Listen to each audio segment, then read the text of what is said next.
I hop out, like dress shoes like a sponge. Like I literally look like one of those Mayhem insurance commercials.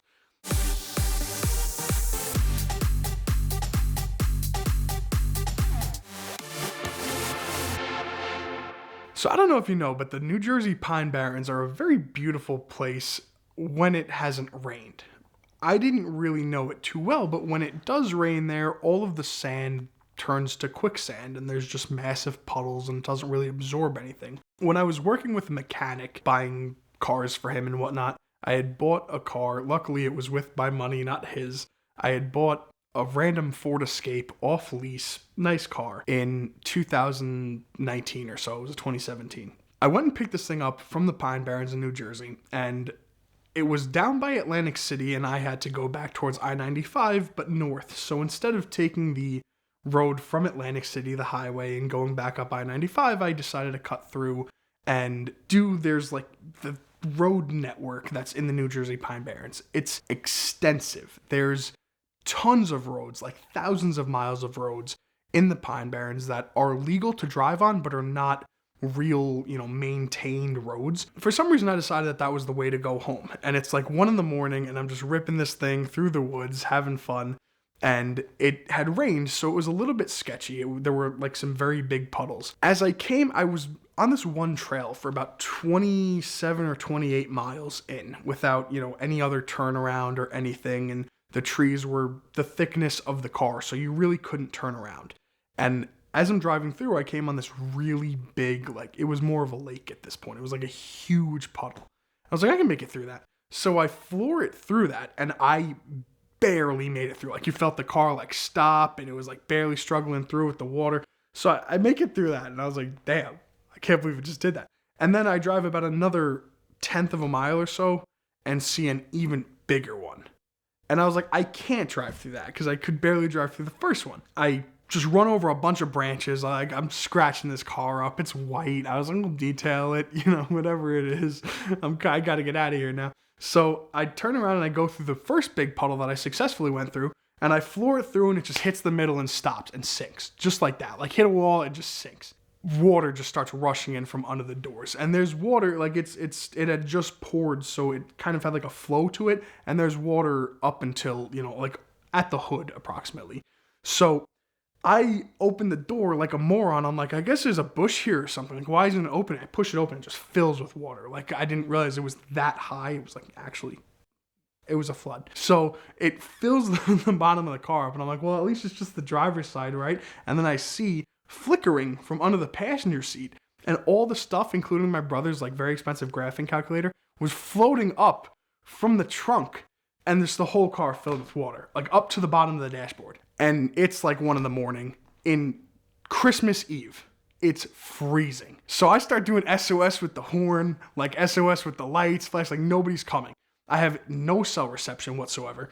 And I was kind of screwed. I had an old Android at the time, which they had a problem, they might still, but they had a problem where you wouldn't charge. It would take forever to get the first couple percents, and then it would die really quickly. The entire night, I'm trying to call AAA by charging the phone with whatever battery power I had because I couldn't run the engine, by charging the phone, and the plug was underwater, but it was still working. The seat motors were still working and everything. I had gotten out of the car so many times, I was soaked head to toe at this point. And I called AAA unsuccessfully so many times that I guess some of them had went through and they tried to call me back, that they called the police and called a search and rescue party for me, which I didn't find out about till the next morning. I'm now what do I do? It's actually 2 a.m. I can't walk through the woods. It's I drove 25 miles to get to the point I'm at. So I reached in the water and I reclined the seat, and thank God the motor still worked, and I just sat up on the backrest till the light came, till 6 a.m. As soon as it starts being light out, I'm like, I gotta go get help. Nobody's coming back here to help me. So I'm dressed how I am now, dress shirt, dress pants, and I had dress shoes on it, nice shoes. I got out of the car and I swim to the other side of the lake, and I start walking through the woods. And I had almost enough percentage to just kind of map out a route before it died, and I could see I had a ton of walking to do. I walked for I don't even know how long, hours. until I finally hear rumble strips and whatnot. And I was, thank God, I start running out to the road. I had $100 in my pocket. I was like, some of these people with a truck are gonna come out and help me and winch me out or whatever. Like, I'll be okay. I turned the engine off, didn't like stall, so like there's a chance it could still run. I run out into the road and this like mom in an Acura just like swerves around me, didn't stop, scared as hell, obviously, because I just ran out of the road covered in water and dress clothes. Turn around and what do I see? 2 cops making a U-turn. So they had been out searching for me apparently, and I didn't know that. So the lady pulls up, she's like, how you doing? And I was like, I'm stuck. She's like, yeah, people don't really take walks out here. And I was like, all right. So she gets out and she was like not happy with me, understandably. And I asked her, I was like, is this like a legal road that I'm on, or like am I in trouble? And she's like, no, it's a state road. The road had no name, genuinely, whatsoever. So I couldn't tell AAA where I was. I couldn't tell anyone where I was. I was like, I'm in the middle of the woods. Like it's a state, it just says state route. It's not a road. She searches me, she puts me in the back of the Tahoe, and I still don't know whether I'm in trouble at this point or not. And this thing's got like a blinking check engine light and it's messed up. And she's like, this is the nicest Tahoe in the fleet. Like if I mess this up driving back here, you're gonna be in trouble. And like she was not happy with me. I don't know how that was my problem. So that's how I knew I walked 7.5 miles in the woods that day, because she put the trip thing on. 7.5 miles of off-roading. We finally get back there. It's like Christmas morning at this point. And we get back to the car and she radios in for a tow. And this guy comes in a Dodge Ram and like puts on his like scuba mask and everything. And he like fishes under the car for a place to hook it to and just drags it out. And so we're like bailing this out with old oil cans and everything in the middle of the woods with the cops. And I started and it started.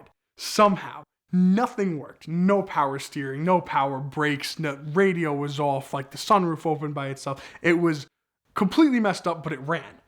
And it looked like a flood car. I don't know how, if this tide or whatever came in while it was parked there, because there were water lines up to like the window, which it wasn't that high when I was there. It had been completely submerged at this point, and I'm like, well, I gotta get home. Like there's branches sticking out of the spoiler. He charges me $750 for that little pull. I had to drive it out of the woods myself. Whatever, I'm not gonna complain.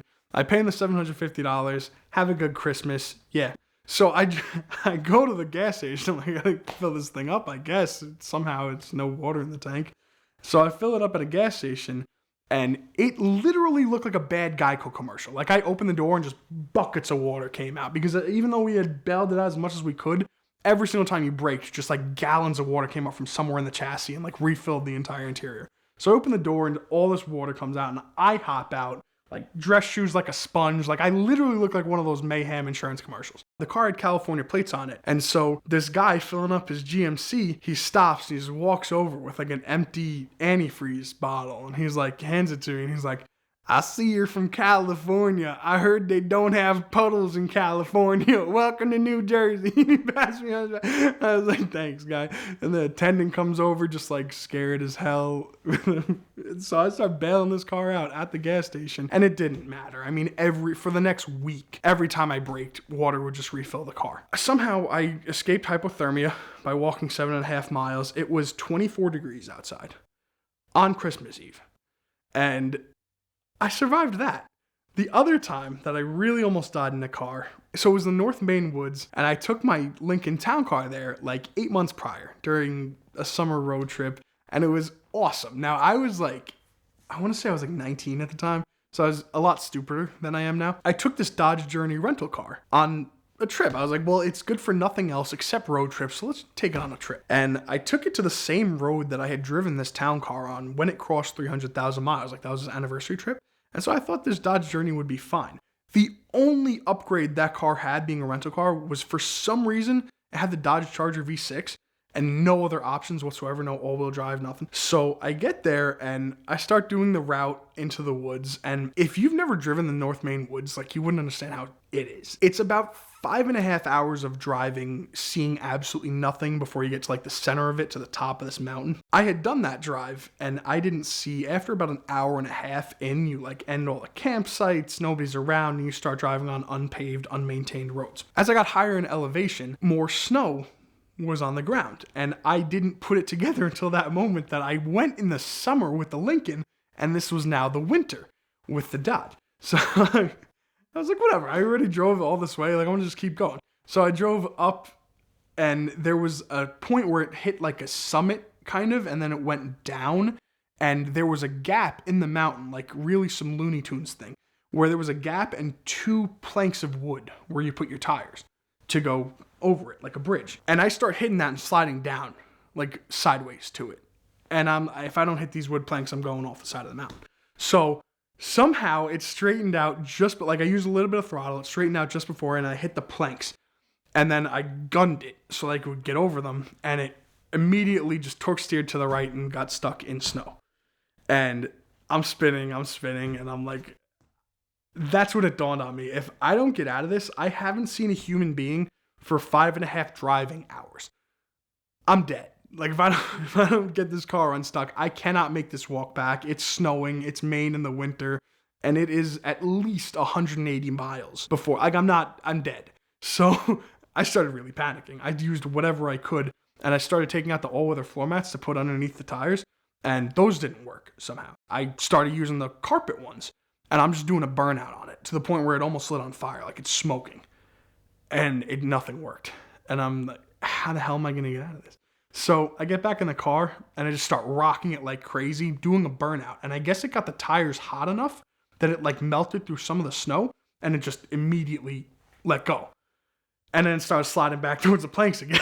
So I stop it right before it hits the planks. I go and get these floor mats. They were destroyed. And somehow I managed to drive away from all that. And I didn't realize until like that moment how dumb of an idea that was, because I really would have died there if I didn't get that car unstuck.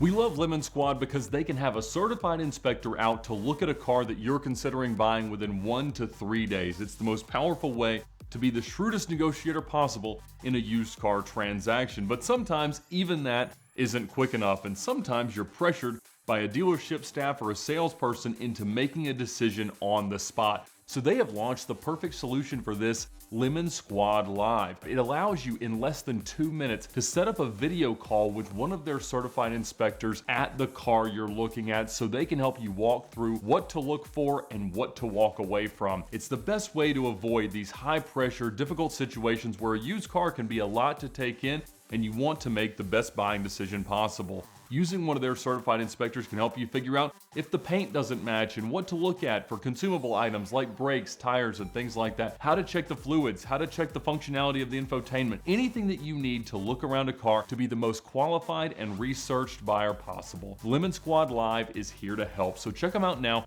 at the link in the description below or by using the QR code on your screen.